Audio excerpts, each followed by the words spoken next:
Nós estamos no coração da cidade de Belo Horizonte, no centro. E hoje nós vamos conhecer uma igreja dedicada a Nossa Senhora, Basílica Nossa Senhora de Lourdes. Uma conversa particular, claro, com o pároco que nos acolhe e nos mostra aspectos interessantes, mas também com o arquiteto, fiel desta comunidade, que vai nos passar algumas curiosidades. O programa está imperdível. Vem comigo!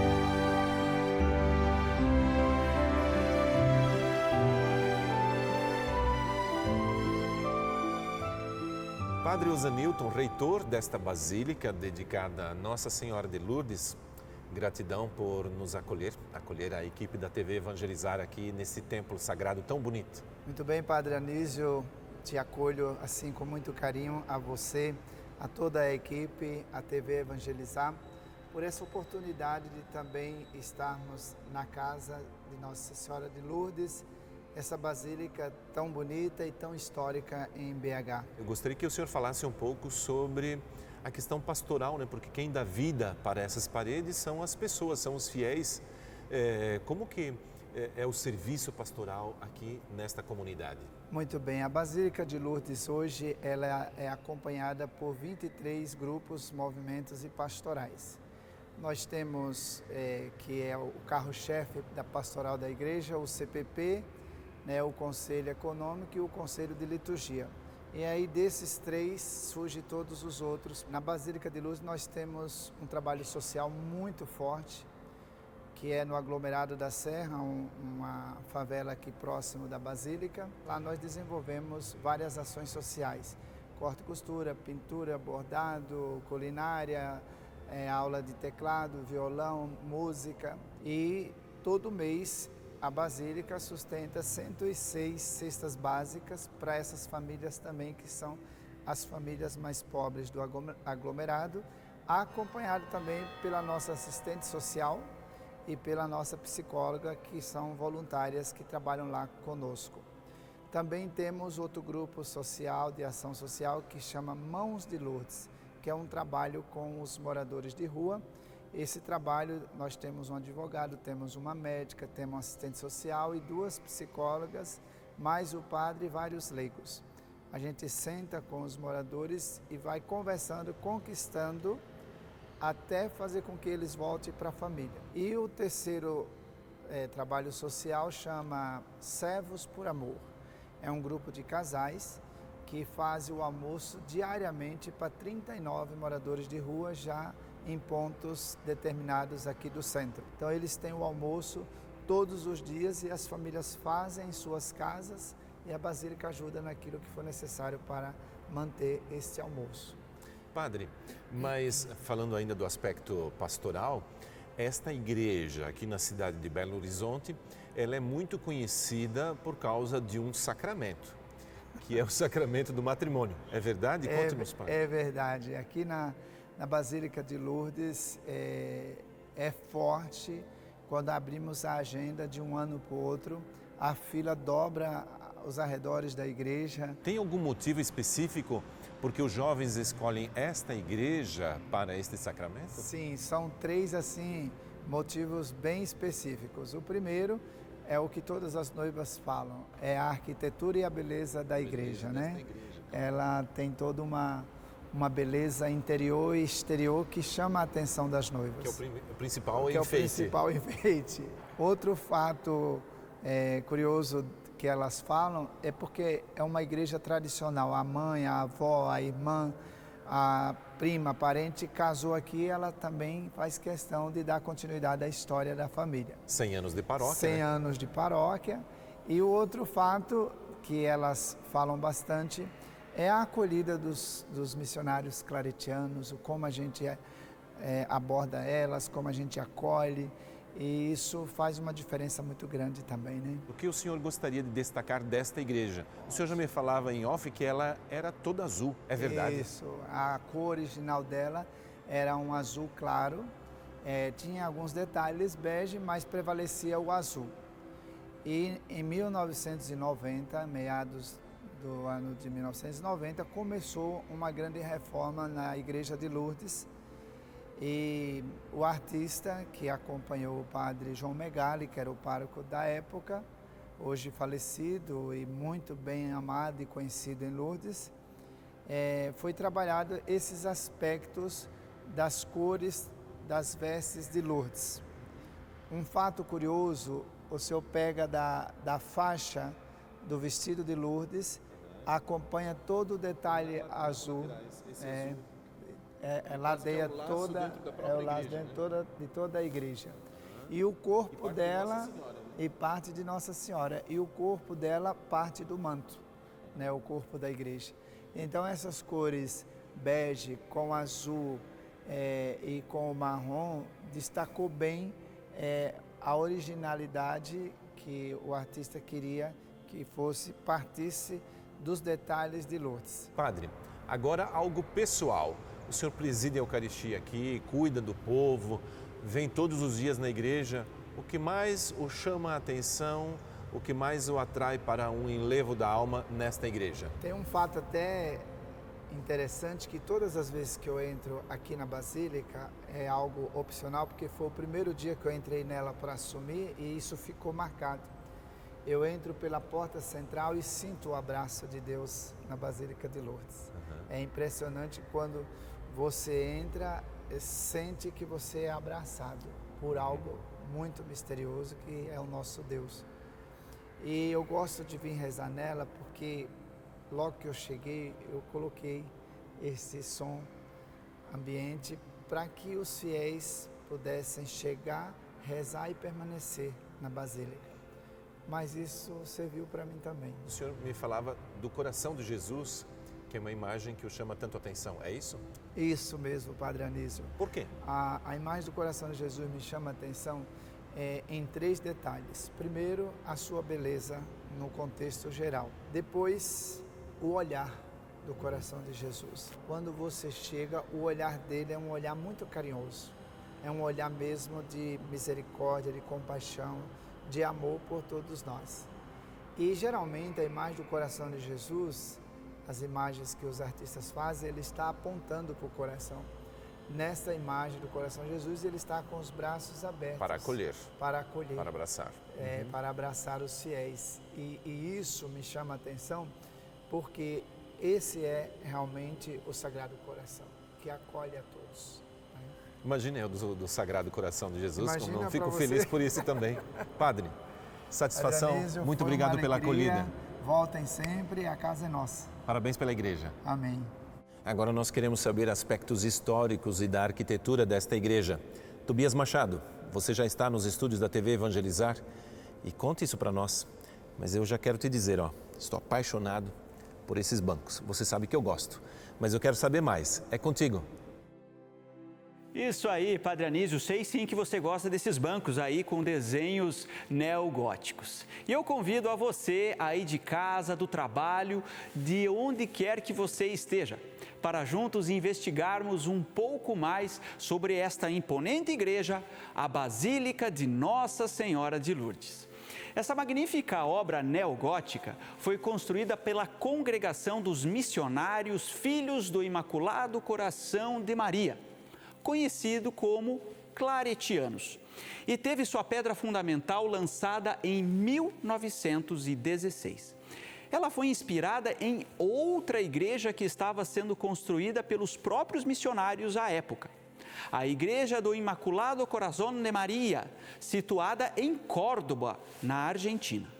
Naquele caso, a igreja desenhada pelo claretiano Luiz Echavarri e pelo engenheiro Rômulo Ayerza, estava sendo construída para ser uma capela de um colégio de meninos. A Basílica de Lourdes trata-se de um exemplar neogótico e não gótico, pois o estilo original figurou os finais da Idade Média e possuía, entre outras características, construções majoritariamente feitas em pedra, conforme tecnologia do momento. O neogótico como que reaviva o estilo de origem e serve de um espelho formal em uma outra época, aqui nos séculos 19 e 20, muito mais perto de nós, onde o olhar ao passado era a segurança para uma produção arquitetônica, aquele momento, vista como inequívoca. O projeto da igreja que estava sendo edificada na Argentina foi enviado a Minas Gerais, sendo utilizado como referencial pelo português Manuel Ferreira Tunes, marceneiro e restaurador, que nos anos 1920 era diretor de obras públicas da Prefeitura de Belo Horizonte. Com o projeto em mãos, ele faz diversos acréscimos arquitetônicos, como, por exemplo, a inclusão do transepto, a inclusão de naves laterais e, principalmente, a criação do zimbório octogonal.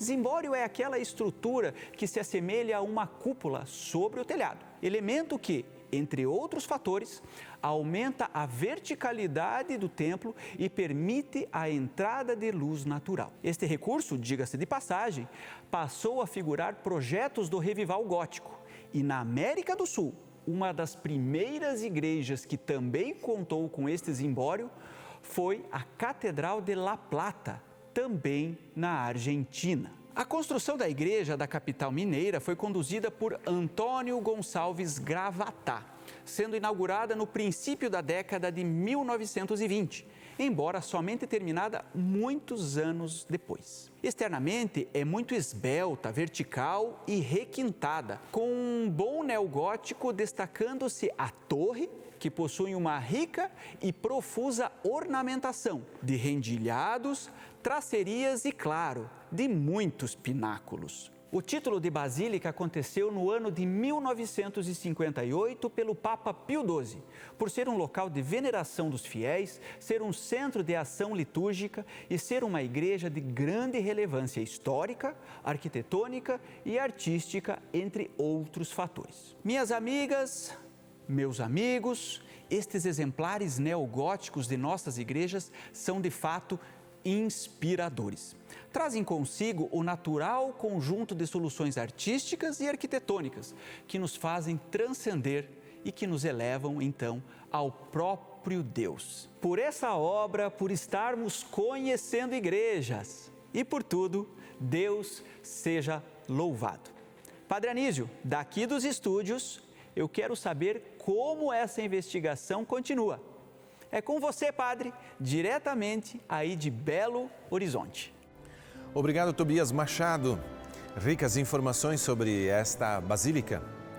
E você vai conferir depois do intervalo uma entrevista com Bruno, o arquiteto fiel desta igreja, que vai nos contar detalhes sobre ela.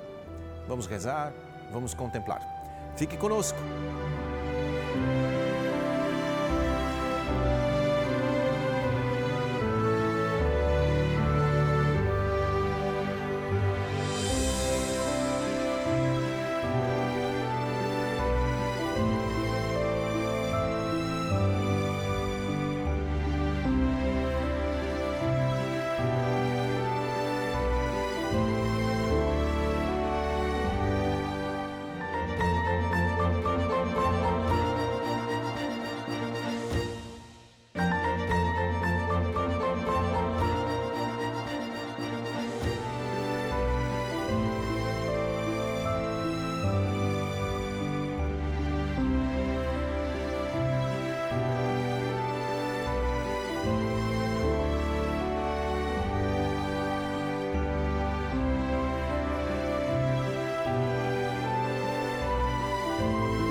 É italiano esse sobrenome? Italiano.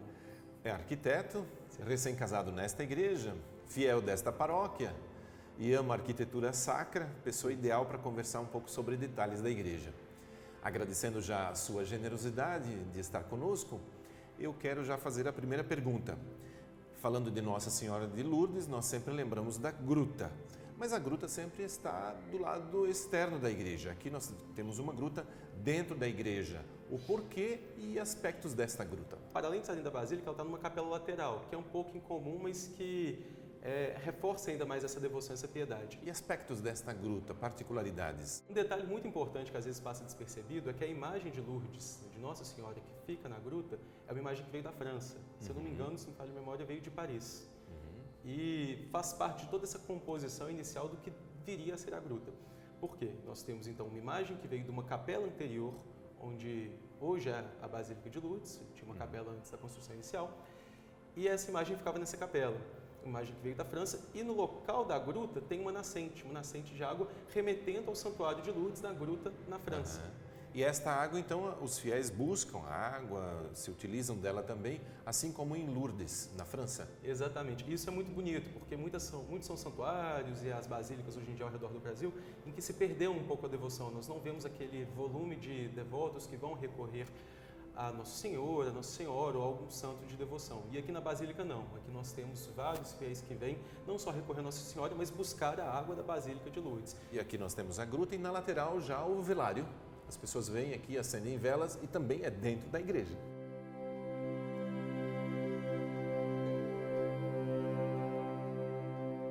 Que aspectos curiosos nós poderíamos falar deste templo sagrado tão bonito e gótico?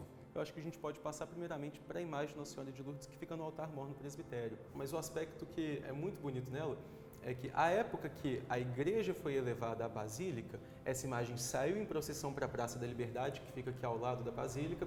Ali teve uma missa celebrada pelo bispo de Belo Horizonte e, para além disso, o governador e o prefeito da cidade trouxeram uma coroa que o bispo coroou Nossa Senhora, então a imagem voltou aqui para a Basílica de Lourdes.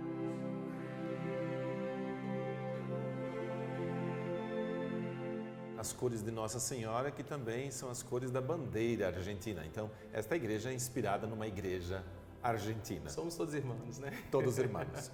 Vamos então agora para o aspecto da nossa visão e dos fiéis que estão na igreja. Nós vemos os bancos, os confessionários. Você me contava em off antes que, inclusive, os vasos sagrados, todos eles seguem o mesmo estilo? É isso? Isso é muito bonito e isso se conservou aqui na Basílica, porque são muitos os projetos de igrejas e patrimônios arquitetônicos que nós temos em que vão acontecendo acréscimos que vão descaracterizando aquela forma original da igreja. E aqui desde o início já foi pensado em cada detalhe e isso se manteve. Então, como você bem disse, nas portas, nos bancos, nos confessionários, nos castiçais, tudo remete ao estilo neogótico e à Basílica de Lourdes. E isso realmente nós percebemos desde o início, porque temos uma pequena publicação no jornal, na época que a igreja foi recém-inaugurada, dos arquitetos falando que cada detalhe remetia ao estilo que remetia a Nossa Senhora. Inclusive o ostensório para expor o Santíssimo Sacramento. Exato. Muito interessante e como é bonito, né, seguir essa tradição, né, não romper. Sim. Né? E torna a igreja ainda mais bela. Eu vi que a igreja tem um belíssimo órgão de tubos. Ele funciona ou está de enfeite na igreja? Em Belo Horizonte, se eu não me engano, nós temos apenas 3 igrejas católicas que possuem órgãos de tubo funcionando, que é a Igreja Nossa Senhora de Lourdes, a Igreja de São Sebastião e a Capela do Colégio Santa Marcelina. E aqui o órgão não só fica muito bonito, mas é um dos motivos que é muito requisitado a igreja para matrimônios e celebrações batismais, porque o som preenche o espaço de maneira muito bonita. Agora nós subimos um pouco o nosso olhar e quem entra aqui é iluminado pelos vitrais. O que nós poderíamos falar deles, Bruno? É um aspecto muito típico, né, das igrejas góticas e que veio para o neogótico, são esses vitrais. E é muito interessante porque, embora não pareça que não tem muito uma lógica catequética da relação entre as imagens estampadas nos vitrais, nós percebemos algumas coisas que são muito curiosas. Então, por exemplo, nós temos a anunciação do anjo de um lado, então o momento da vinda de Cristo à Terra, e no outro nós temos a sua ressurreição. Então, Cristo vem à Terra e Cristo glorioso nos céus. Nós temos o encontro de Nossa Senhora com Cristo durante a Via Sacra e temos o encontro de Nossa Senhora com Santa Isabel. Podemos perceber uma certa relação que é muito bonita. Eu, quando entrei na igreja, vi uma uma imagem de um bispo, pensei que era Santo Agostinho, e não é Santo Agostinho, que está na lateral. Como não tem nenhum nome dizendo qual é o santo ali, é um erro que pode acontecer. Mas é Santo Antônio Maria Claret. E é muito fundador bonito, dos claretianos, né, que cuidam desta igreja. Que cuidam dessa igreja. E o Imaculado Coração de Maria, que é a padroeira dos claretianos. Então aí a gente vê mais ainda tanto o sentido da imagem do Imaculado Coração de Maria no transepto, quanto a igreja lá da Argentina, dedicada ao Imaculado Coração de Maria. Mas essa imagem de Santo Antônio Maria Claret não é muito comum nas igrejas, né? Não costumamos ver em muitas igrejas, então não estamos acostumados. Mas é uma imagem, além da sua beleza, ela é muito profunda. Então são muitos os fiéis que passam, ficam ali, rezam diante da imagem de Santa Maria Claret, principalmente também pela relação que os claretianos já criaram conosco aqui. Bruno, algum outro aspecto você gostaria de destacar aqui da arquitetura, da beleza desta igreja? Na fachada da igreja tem uma imagem de Nossa Senhora de Lourdes que é muito bonita e que é como se fosse a imagem que nos apresenta a Basílica, nos introduz a Basílica, mas para além disso me leva à França. Na França nós temos em Lyon, a Basílica Notre-Dame de Fourvière. E na Basílica Notre-Dame de Fourvière nós temos uma imagem de Nossa Senhora que está posicionada abençoando a cidade. E para mim é isso, que quando eu olho a imagem de Nossa Senhora de Lourdes ali na fachada, ela está abençoando a todos nós na nossa Belo Horizonte. Bruno, satisfação e muito obrigado pela sua disponibilidade. Eu que agradeço.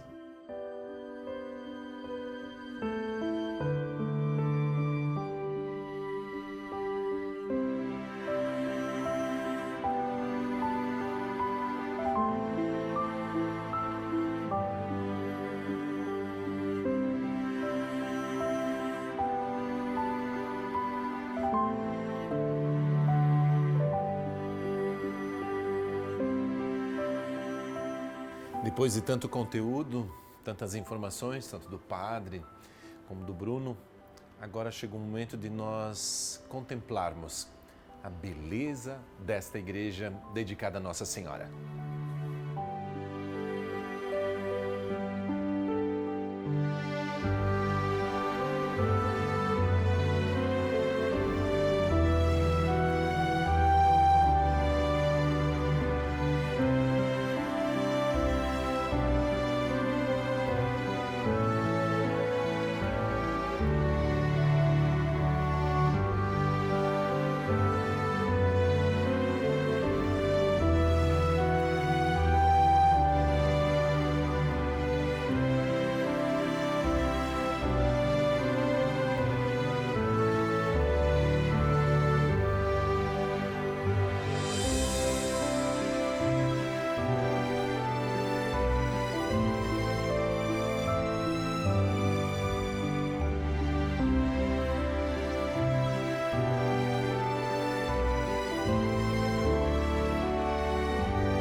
Como é tradição, quando conhecemos uma igreja diferente, uma igreja nova, nós podemos fazer um pedido.